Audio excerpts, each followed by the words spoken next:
Alex Ngereza amefunguka haya kuhusiana na klabu ya Simba. Anadai kwamba Simba Sport Club ni klabu yenye thamani kubwa Afrika Mashariki na kwa Afrika. Kuna uwezekano mkubwa ikawa timu ya 7 au ya 8 kwa kuwa na thamani kubwa barani Afrika. Ndiyo maana hata mikataba ambayo wanasaini ni mikubwa kuliko timu nyingine za Afrika Mashariki.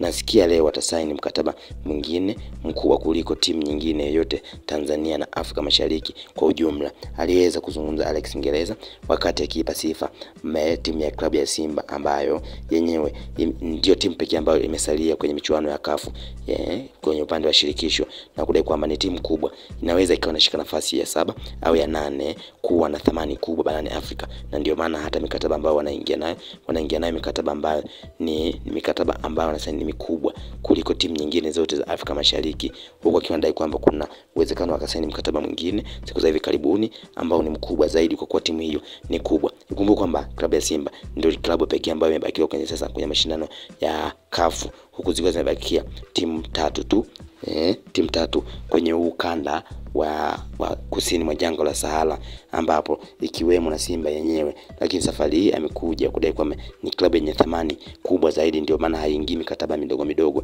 katika timu zote ambazo zinashiriki kwenye mashindano tofauti Afrika Mashariki. Basi Simba wanaingia mikataba mikubwa kwa kuwa ina thamani kubwa. Yaani ukichukua zile timu kubwa 10 bora barani Afrika, basi Simba unaweza kuiweka nafasi ya 7 au ya 8, na ndio maana mikataba wanaingia mikataba mikubwa mikubwa kuliko timu nyingine zote ambazo zinapatikana hapa Afrika Mashariki, ambazo zenyewe zinaweza zisifikie thamani ilionayo klabu ya Simba na ukubwa ilionao klabu ya Simba. Aliweza kufunguka Alex Ngereza wakati akiipa sifa klabu ya Simba kuelekea kwenye mikataba ambayo Simba wanaingia siku za hivi karibuni.